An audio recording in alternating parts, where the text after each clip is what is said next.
कच्चा चिट्ठा में सबसे पहले बात अमेरिका और इजराइल के बीच ऐसी टक्कर की जिसने पूरी दुनिया को चौंका दिया। नेतन्याहू इस वक्त अमेरिका से बेहद गुस्सा हैं क्योंकि माना यह जा रहा है कि जो बाइडेन ने एक तरह से इजराइल को सरेंडर करने को बोल दिया। बाइडेन नहीं चाहते कि अब गाजा के अस्पतालों को टारगेट किया जाए, लेकिन नेतन्याहू ने भी बाइडेन को टका सा जवाब दिया है कि जब तक गाजा को पूरी तरह समतल नहीं कर देंगे, बमबारी यूं ही जारी रहेगी।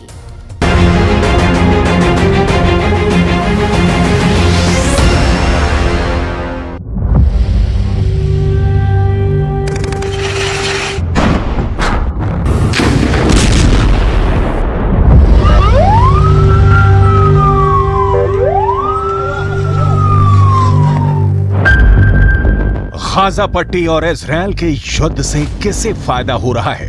कौन किस पर भारी पड़ रहा है?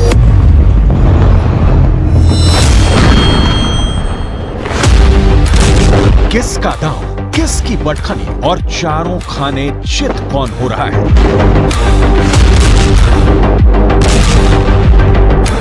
सवाल बहुत है, लेकिन 24 घंटे के अंदर इस युद्ध को लेकर ऐसा नया मोड़ आ गया है कि इजराइल से लेकर अमेरिका तक सब हक्का बक्का है।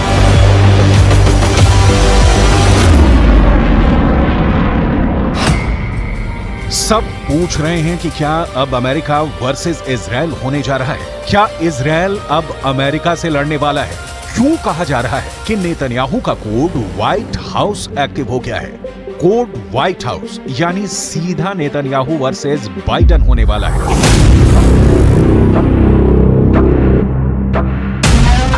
बाइडेन और नेतन्याहू की तकरार के पीछे गाजा का युद्ध है। वहां के अस्पताल हैं जिनको इजराइल के टैंकों ने घेरा हुआ है। लेकिन अब बाइडेन ने ऐसी बात कह दी है कि इजराइल से ना निगले बन रहा है ना उगले, क्योंकि बाइडेन ने नेतन्याहू को बहुत बड़ी मुश्किल में डाल दिया है। बाइडेन ने कहा है कि गाजा के अस्पतालों का बाल भी बांका नहीं होना चाहिए। My hope and expectation that there will be less intrusive action relative to the hospital. We're in contact, and we're with the Israelis. Also, there is an effort to take this pause to deal with the release of prisoners, and that's being negotiated as well. With the Qataris are engaged, and so I remain somewhat hopeful. But the hospital must be protected. Biden ने जो कहा उसे देखकर Benjamin Netanyahu का खून खौल गया। Gaza पर उनकी सेना हर तरफ से हमला कर रही है। गाजा पर इजराइल की बमबारी पर ब्रेक लगना मुश्किल हो गया है। 12,000 से ज्यादा लोगों की मौत के साथ गाजा में इस वक्त कब्रिस्तान की जगह कम पड़ गई है।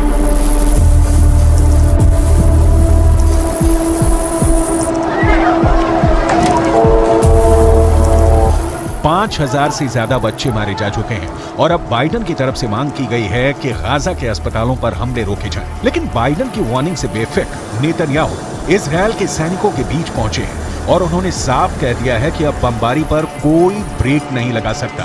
गाजा पर तब तक हमले जारी रहेंगे जब तक इजराइल की जीत नहीं हो जाती।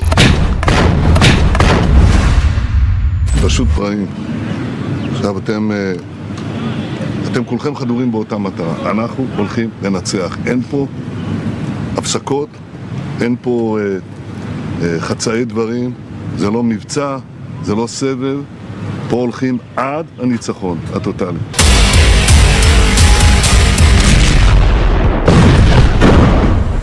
आखिर क्या वजह है कि गाजा और इजराइल के युद्ध को लेकर अमेरिका और इजराइल के बीच टक्कर देखने को मिल रही है?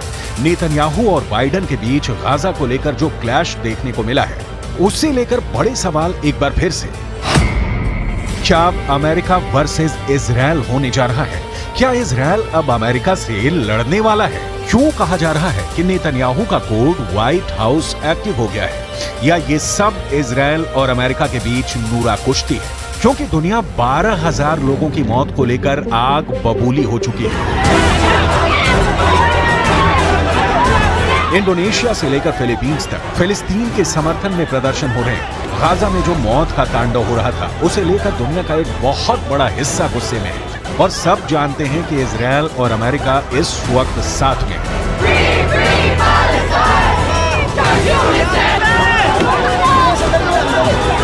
Israel is being funded by the United States. The bombs being dropped on Gaza come from the United States. The bullets used on Palestinians come from the United States. The drones used on Palestinians come from the United States. The U.S. has an overwhelming responsibility for the humanitarian catastrophe that is happening now in Gaza. And the U.S. has not called for any kind of meaningful ceasefire that would prevent the carnage that we are seeing. यही हाल Europe से लेकर Australia का है। फिलिस्तीन के समर्थन में यहाँ भी लोग जमा हो रहे हैं, गाजा पर बमबारी का विरोध कर रहे हैं।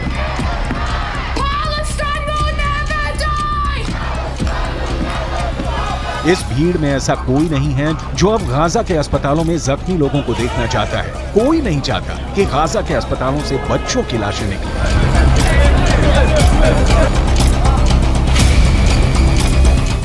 Between Palestine and Israel can be seen as complex, but what's happening right now is very straightforward, and we need a ceasefire. There's no justification for what's happening right now in Gaza, and that's what we're calling for. यही दबाव अब France से लेकर Britain भी पहुंच चुका है। यहाँ हथियार बनाने वाले उन कंपनियों के खिलाफ प्रदर्शन हो रहे हैं जो अमेरिका को गोला बारूद बेचते हैं और फिर वही हथियार और वेपन सिस्टम इजरायल को पहुंचाए जाते हैं। पूरे यूरोप में मांग उठ रही है कि ऐसी कंपनियों का बॉयकॉट किया जाए जो इजरायल की वॉर मशीनरी को चला रही है। Directly responsible for Palestinian civilian lives being taken, for Palestinians being killed. So this factory assembles key components of the Israeli fighter jets that are used to drop bombs on men, women and children in Gaza. And we are trying to stop its production today. So we are trying to stop workers from going in while we're holding this picket line. And people have been turning around and going home and not going into work. And we're trying to stop deliveries coming in and out.